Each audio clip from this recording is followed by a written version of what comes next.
My guest for today is Sriram, the frontman of one of the most entertaining and energetic rock bands to ever come out of this country, Skrat. With close to 2 decades of touring and music under their belts, Skrat plays hard-hitting, jump-on-your-feet rock and roll while telling an original, ongoing story of an immense sci-fi universe through their music. The latest chapter of this mythology is their new EP, Circus Act. And I sat down with Sriram at the Bangalore launch gig for this EP to talk about the music, all things Skrat, Sriram's love for motorsport, and so much more. So, without further ado, here's me with Sriram from Skrat. Sriram, thank you so much for talking to me. Thank you for having me. Yeah. Let's go. Yeah. So we're here in Bangalore for the album launch of your new EP, Circus Act.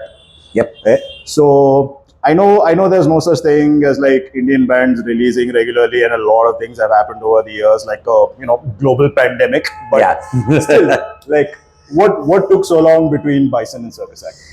I think it was just life.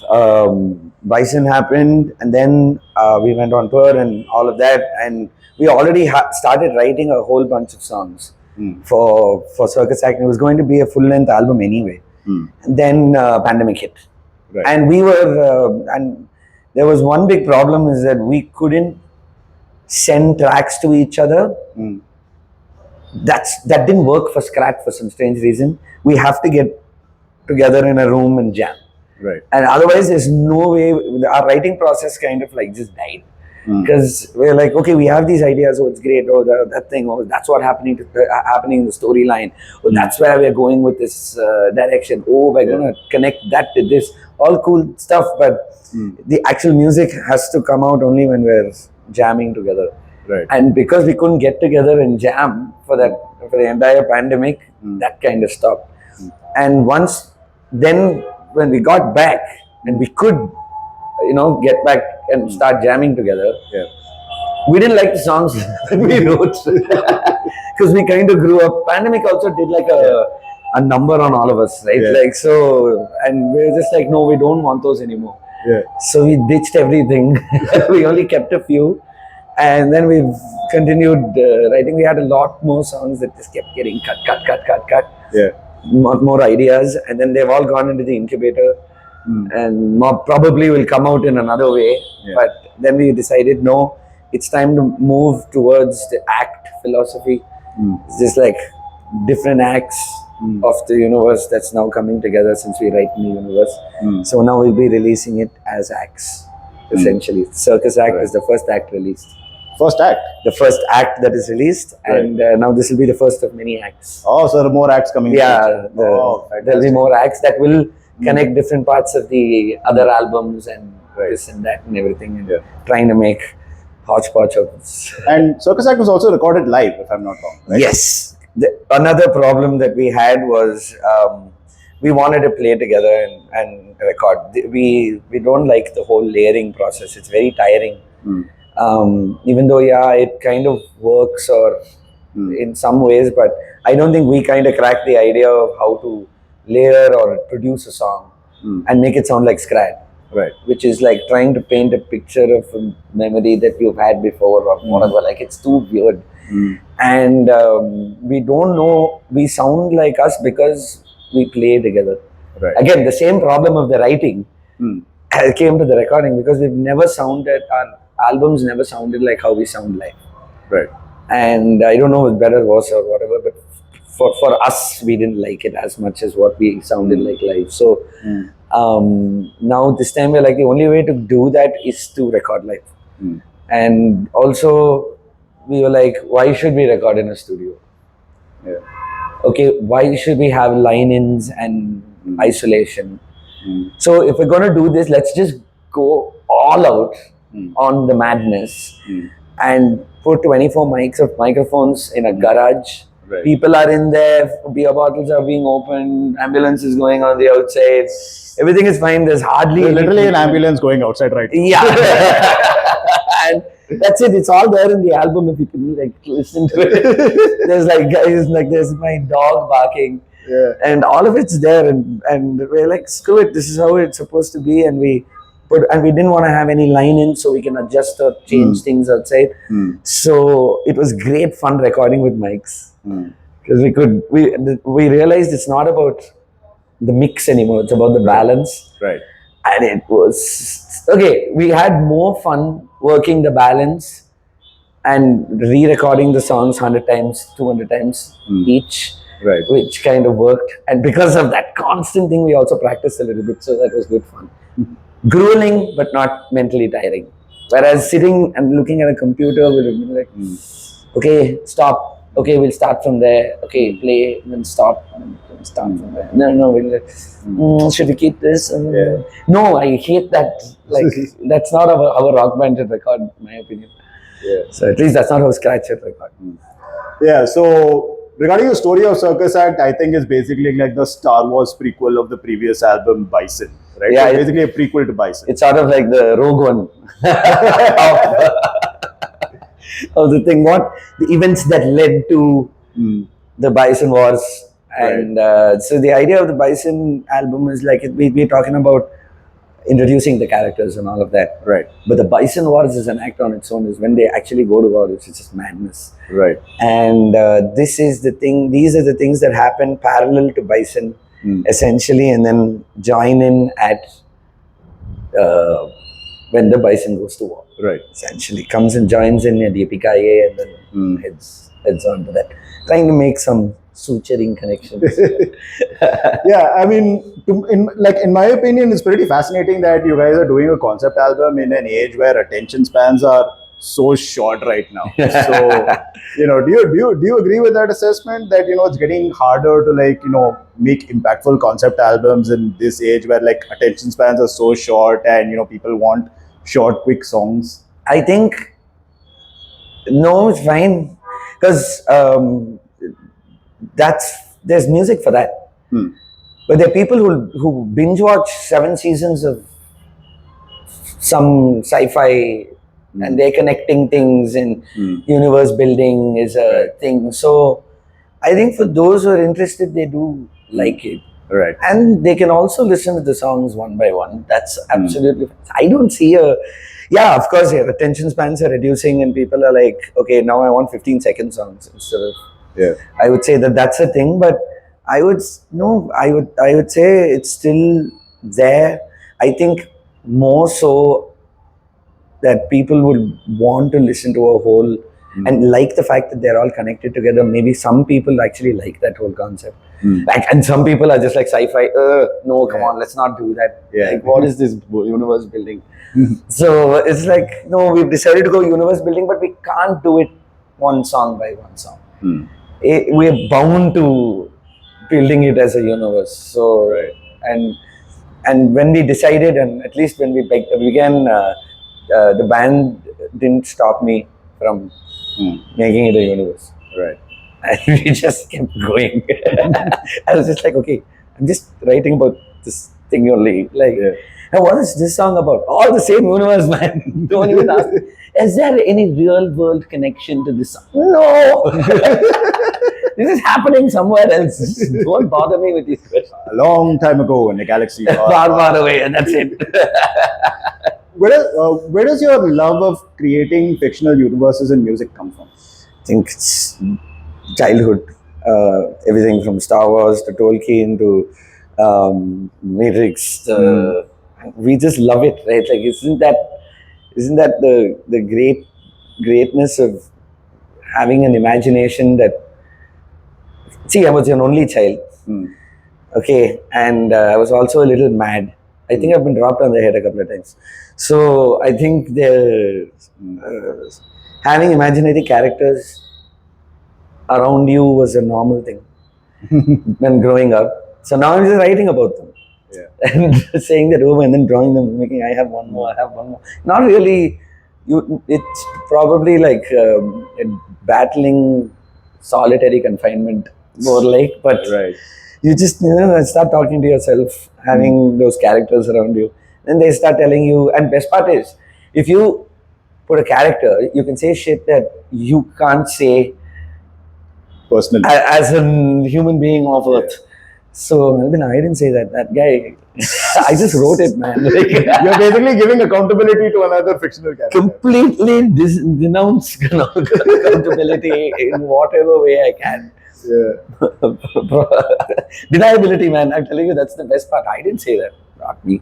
It's that dude. Yeah, I also love the way how you like throw different voices like within the song. You like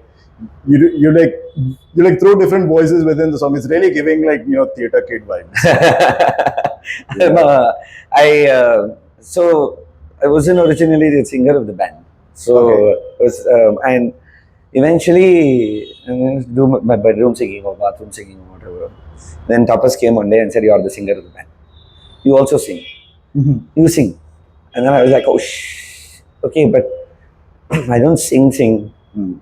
So the only way for me to get to those things is to make voices and be a cartoon character. So Right. that I can be a cartoon character. Much easier to be a cartoon character, and then it just comes to you faster than being like, oh, I want to be vocally good. That takes a lot of effort, and I'm very lazy. So, and years of debauchery doesn't help.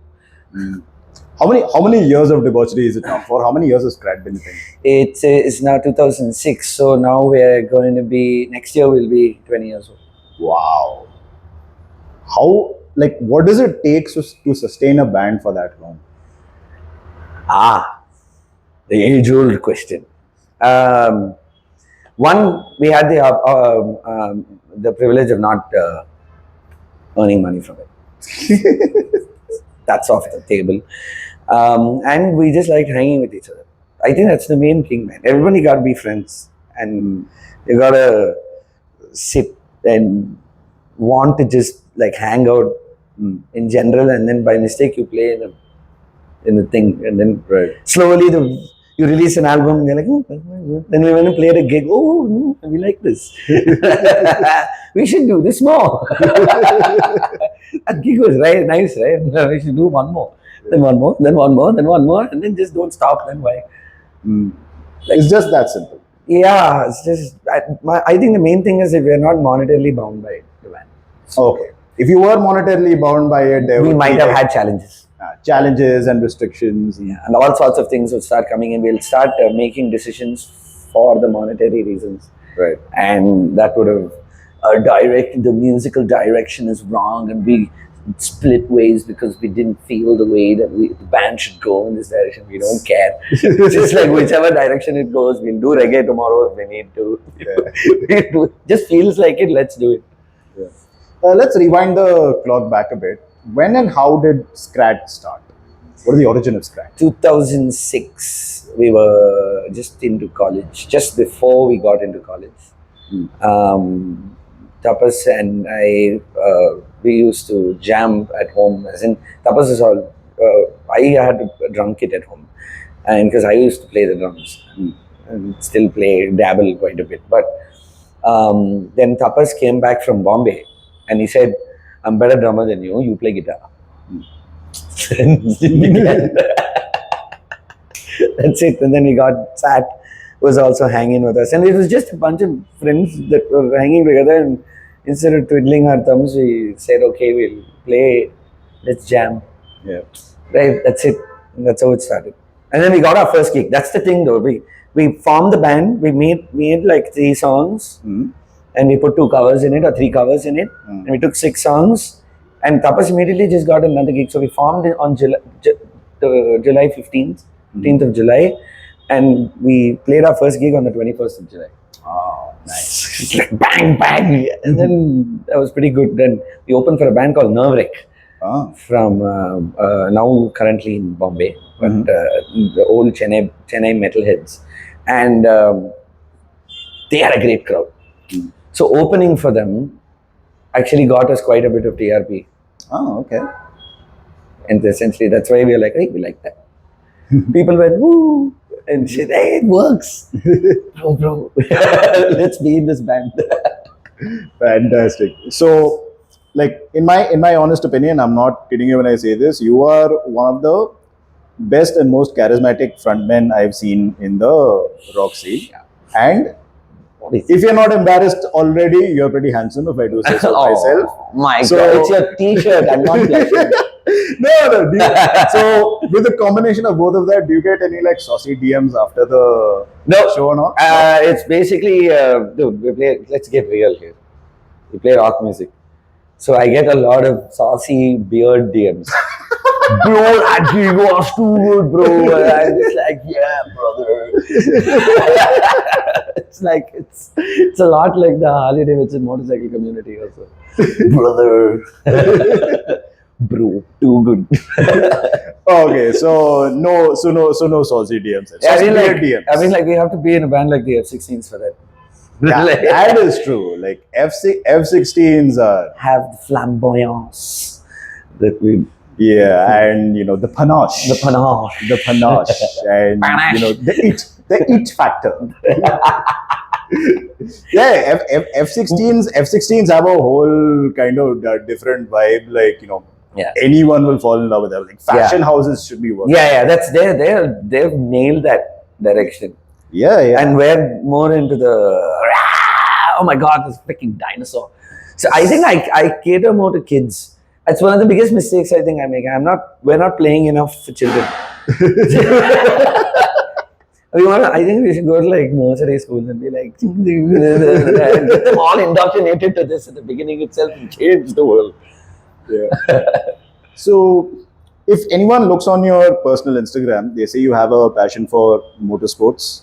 If I'm not wrong, you are also learning superbiking. Yes. So, where does that passion of motorsports come from? When did that Oh, start? fam. My dad's and uncles and everyone have been part of motorsports all their life. So every time when I was a kid, I'd go there. Before music, that was my most biggest passion, and it's still cars and bikes are like everything for me. So, and inherently, my uncle TT Vardu runs the California Superbike School in India. Oh, okay. And I help with that, and we've been doing the school for 10 years now. And it's the best school in the world, in my opinion, because it's the greatest syllabus. It's the greatest way to kind of get you to go fast. But it's not just going fast; makes you understand how to ride. So it really, a lot that you learn there helps you on the street as well. Oh, okay. And you become a lot more confident with your bike, essentially, and your relationship with your motorcycle is a lot more connected, and there's a lot of things that you unlearn, and then you gotta relearn and everything Right, like that. It's right. great. It's great. So, and motorcycles are everything. Come on, man. And also the band, they're all bikers. Oh, So Abhijit, the sound engineer, Rahul, the recording engineer, who recorded with us, Toby, our old previous recording engineers, myself, Tapas, we're all, and Charan, who's doing who's visuals and lights and everything, and who's also helping me with my universe. They're all bikers. We're all bikers. so when can we expect the next few acts after Circus Act? So we're working on it, and I think because we're hanging out more and we're jamming more, so all the writing's happening, and we're building the universe a little bit more, and finally everyone's sort of in the, they're seeing that this could be something.